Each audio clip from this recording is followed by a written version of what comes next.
பிரியாணி இல்லைன்னா மற்ற அசைவ உணவுகள் எடுத்ததுக்கு அப்புறம் கூல் ட்ரிங்க்ஸ் இல்லைன்னா சோடா குடிச்சோம் அப்படின்னா சீக்கிரமா ஜீரணமாகும் அப்படின்னு நிறைய பேர் நம்பிட்டு இருக்காங்க. ஆனா இது உண்மை கிடையாதுங்க. ஏன் அப்படின்னா இந்த பிரியாணி உள்ளிட்ட அசைவ உணவுகள்ல அதிக அளவு ஸ்பைசஸ் சேர்க்கிறாங்க. இதனாலேயே நம்ம வயிற்றுல இருக்கக்கூடிய அமிலம்னு சொல்லக்கூடிய ஆசிட்னுடைய வீரியம் கொஞ்சம் அதிகமாகுது.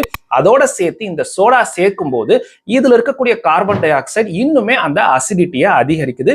இதனாலேயே இந்த கேஸ்ட்ரைட்டிஸ் ஜிஇஆர்டி பிரச்சனை இருக்கிறவங்களுக்கு இன்னுமே சிம்டம்ஸ் அதிகமாக சான்சஸ் இருக்குங்க.